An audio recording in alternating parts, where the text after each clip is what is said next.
हमारे साथ मौजूद हैं आबिद भाई और आज हम इनसे बात करेंगे। इस टाइम जो कन्फ्लिक्ट चल रहा है, डिप्लोमेटिक कन्फ्लिक्ट चल रहा है इंडिया और कनाडा के दरमियान, इसी हवाले से हम बात करेंगे और भी बहुत से इश्यूज, बहुत से टॉपिक्स के ऊपर बात करेंगे। अस्सलाम वालेकुम आबिद भाई। जी वालेकुम सलाम शुएब भाई, आज मुझे आपसे बड़ी ही बातें करनी है। सबसे पहले तो मैं आपसे ये बात करना चाहूँगा कि जो आप ये माइक उठाते हो, गली गली शहर शहर हर जगह पे घूमते हो फिरते हो और यही सवाल मोस्टली मैंने देखा है कि आप यही सवाल करते हो 1947 के बाद दोनों इकट्ठे आज़ाद हुए, इंडिया आगे कैसे निकल गया, इंडिया ग्रो कैसे कर रहा है, हम लोग पीछे कैसे रह गए।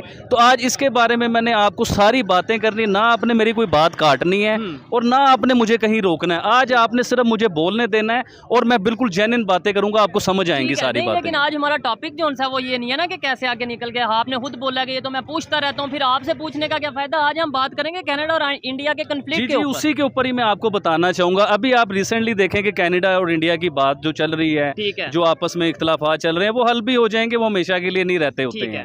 लेकिन आप ये देखें, जंग चल रही है या बहस चल रही है कनाडा की और इंडिया की, और इंडिया वो कनाडा वाले इस टाइम परेशान भी है कि हम क्या कर बैठे हुए हैं। उन्हें परेशानी क्योंकि इंडिया उधर से अपना बिजनेस वाइंड अप कर रहे हैं। कुछ कंपनीज इंडिया की हैं जो वक्ती तौर पे उधर से अपने बिजनेस वाइंड अप कर रहे हैं। सुनिएगा भाईजान, उसके बाद इंडियन, मैं क्यों कहता हूँ गैरतमंद कौम है ये, इंडियन ने उधर ऐलान किया है कि अगर आप हमारे इंडिया के लिए ऐसे बयान देंगे तो हम कनाडा आपका छोड़ देंगे, हम निकलना शुरू कर देंगे।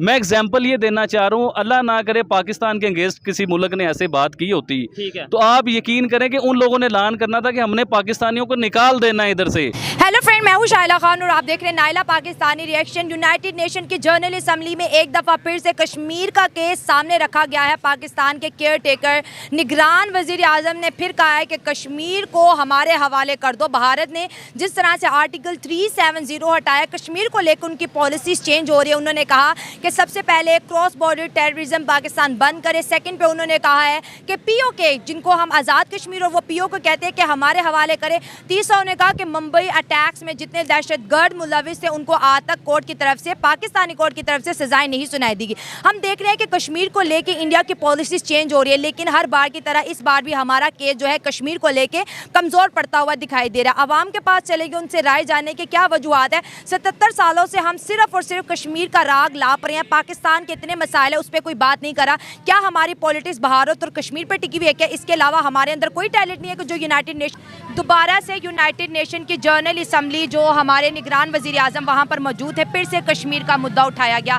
क्या कहेंगे, मुसलसल 77 सालों से कश्मीर के मसले के अलावा क्या हमारे पाकिस्तान को और कोई मसला नहीं है?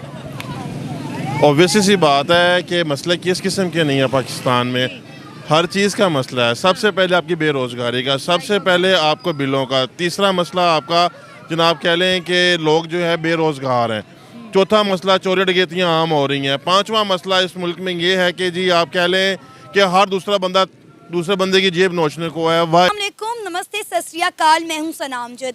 नाज़रीन, आज हमारे साथ पंजाबी भांगड़ा सिंगर कुर्बान अली मौजूद हैं, जिन्हें पाकिस्तान में पंजाबी जैक्सन के नाम से भी जाना जाता है। रिसेंटली ये भारत का दौरा करके आए हैं, तो एज अ आर्टिस्ट इनका भारत का दौरा कैसा रहा, आइए इनसे बात करते हैं और जानते हैं।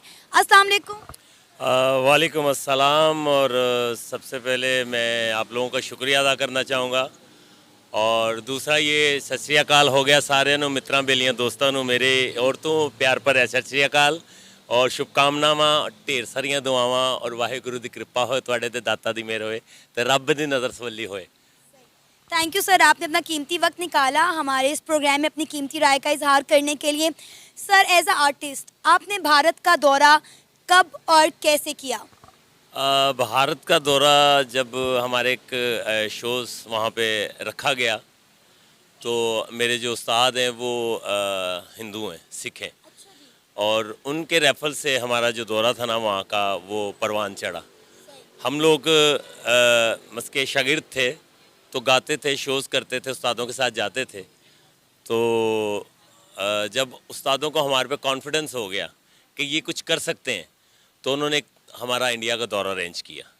ठीक है। और हम लोगों ने तरले कर रहे होना था कि यार हमें ना निकाले, हमारे बच्चे रुल जाएंगे, हमें ये हो जाएगा। तो वो फिर गैरतमंद कौम है ना भाईजान कि वो जो खुद कह रहे हैं कि हम जो से इधर से जो चले जाएंगे अगर ऐसा किया जाए। जी, अपने मुल्क पे जब बात आई है ना, वो अपने मुल्क से बहुत मोहब्बत करते हैं। उन्होंने कहा यार हमारे मुल्क पे बात देखिए, इंडिया चढ़ता हुआ सूरज है भाईजान। ऐसे ही है। इंडिया आने वाले टाइमों में कनाडा शैनेडा ये खुद ही बन जाना इंडिया ने। और अभी भी आप देखें कि इंडियन जो हैं उनकी गवर्नमेंट ने ऐलान किया है कि दूसरे मुल्कों में जो हमारे पढ़े लिखे लोग हैं वो सारे वापिस आएँ। ऐसे ही तो है। उन लोगों को कनाडा की जरूरत नहीं है। हाँ, हमारे पाकिस्तानी होते तो हम लोग तरले कर रहे होते कि यार हमें ना निकालें, हम पाकिस्तानी नहीं हैं, हमें इधर ही रहने दो, बस हमने इधर ही रहना है। ठीक है। अभी रिसेंटली देखिए कि हमारे जो मेहमान वजीर खारजा जो हैं, फॉरेन मिनिस्टर जलील अब्बास। जी फॉरेन मिनिस्टर जो कुछ दिनों के लिए, कुछ महीनों के लिए आए हैं, ठीक है। उनका देखिए स्टेटमेंट किस किस्म का आ रहा है। देखिए भाईजान, हमसाया हमसाया होता है। आपने मेरी बात को गौर से समझना है इस चीज़ को। देखें, दुनिया में हर चीज़ चेंज हो सकती है, हमसाया चेंज नहीं हो सकता। चाइना को चेंज नहीं कर सकते, इंडिया को चेंज नहीं कर सकते, ईरान को, अफगानिस्तान को आप चेंज नहीं कर सकते। वो हमसाया हमारा लिखा गया हुआ है, उसने हमेशा हमारा हमसाया रहना है। ठीक है। तो आपने हमसाये के साथ तल्लुकात बेहतर करने या 7 समुंदर पार जो है कनाडा उसके के साथ साथ तल्लुकात करने हैं। बेहतर कर। अभी देखिए और ये हमारे वही कनाडा जो हमें वीजा भी नहीं देता, मतलब जी। ये वही क्यों? क्योंकि हमारे मुल्क के हुक्मरान, हमारा अपना ज़मीर, और दूसरी सबसे बड़ी बात पॉवर्टी, जिसे हम गुर्बत कहते हैं। जब तक ये चीज़ नहीं होगी, हर पॉलिटिशियन, हर बंदा अपनी जेब भरने के चक्कर में है। क्या ये गरीब आवाम का कोई हक नहीं है? बिल्कुल हक है, पाकिस्तानी ये गरीब आवाम का कोई हक नहीं है। थोड़ा हाँ।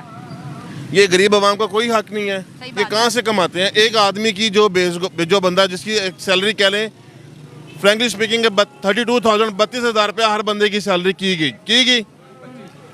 पिछले दिनों नोटिफिकेशन हो गया, चले कह लें जी 25,000, चले जी अब्यूज़ कर लेते हैं जी, हम मान लेते हैं कि 25,000 रुपया जी हमारी सैलरी है। 25,000 में से 15,000 रुपया उसने घर का रेंट दे दिया, 10,000 रुपया उस बंदे ने जी इसके बिल दे दिया, सब कुछ करा लिया। उसने खाना कहाँ से है? तालीम बच्चों की।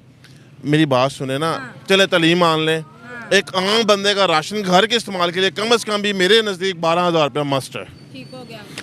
25,000 में से 12,000 वो गया, 10,000 बिल का गया, 15,000 रुपया वो उसका घर का रेंट दे दिया। उस बंदे ने क्या नहीं करना, उस बंदे ने जाके खुदकुशी नहीं करनी, क्या करना है? अब बच्चियों ने जाके, जो बच्चे हैं उन लोग, माँ ने जाके नहर में नहीं फेंकना, क्या करेगी? हमारे जो हुक्मरान है, अभी पिछले दिनों की बात है, उसने कहा जी, जो निगरान वज़ीर आज़म है, उसने कहा जी कि मेरी तनख्वाह बहुत कम है। क्यों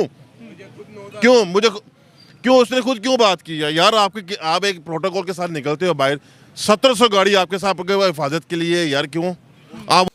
तो उसमें हमें ये इंडिया में गाने का एजाज़ मिला, जो हमारे लिए बाइस फ़ख्र है। जो इंडिया में जितने भी लोग हैं वो मौसीकी का अदब करते हैं, मौसीकी को पूजते हैं, और मौसीकी अल्लाह की देन है, ये अल्लाह की तरफ से गिफ्ट है इंसान को, ठीक है। वो लोग कदर करते हैं, इसलिए उनका पूरी दुनिया में डंका बजता है, मौसीकी के लिहाज से, फ़न के लिहाज से, आर्टिस्ट के लिहाज से। तो सर, इंडिया में आपका कितने रोज़ का दौरा था और इंडिया में कहाँ कहाँ आपने परफॉर्म किया? हमारा विज़िट था 1 मंथ का इंडिया में, ठीक है। हमारे चंडीगढ़ जो है वहाँ पे शोज़ था, और जब हम यहाँ से पाकिस्तान से वीज़ा वगैरह, जब हमारा उस टाइम जो है ना वीज़ा बड़ा इजी क्लियर हो जाता, मिल जाता था, बिल्कुल ऐसी मोहब्बत थी, प्यार था। ये नफ़रतें जो है ना, ये आके कुछ लोगों ने डाली हैं, तो नफ़रत नहीं थी, बहुत ही मोहब्बत थी, बहुत ही भाईचारा था। और मैं कहता हूँ कि I love this India, I love this Pakistani, ये दोनों मोहब्बत करने वाले मुल्क हैं। और ये पैगाम उन लोगों के लिए है जो नफ़रत पैदा करते हैं। हम आर्टिस्ट लोग मुल्कों को जोड़ते हैं, मोहब्बत क्लियर करते हैं, मोहब्बत बांटते हैं। हम लोगों के दरमियान नफ़रत डालने वाले ये कुछ अनासर हैं, मैं नाम नहीं लेना चाहूँगा, पर ये लोग करते हैं ऐसा। तो सर, इंडिया से कितना प्यार और मोहब्बत मिला एज अ पाकिस्तानी आर्टिस्ट? ये तो मेरे पास अल्फाज नहीं है कि उन्होंने इतनी मोहब्बत, इतनी शफ़क़त, इतना मतलब भाईचारा उन्होंने दिया है। जहाँ पे भी हम जाते थे वहाँ पे उठ के खड़े हो जाते थे। हमारा जो सामान उठाने वाला वर्कर था उसके लिए खड़े हो जाते थे। हम लोग तो कहीं रह गए, हमारी रिस्पेक्ट तो कहीं रह गई, लेकिन जो हमारा सामान उठाने वाला वर्कर था ना, उसके लिए वो खड़े हो जाते थे कि इन्ना दा समान चक्या इन्हें, आ भी नाल आया था। उनकी पंजाबी में हमारी पंजाबी में फ़र्क है। उनकी मादरी असल जो पंजाबी है, हमारे सिख वीर भाइयों की जो पंजाबी है वो है, मादरी ज़ुबान उसको बोलते हैं।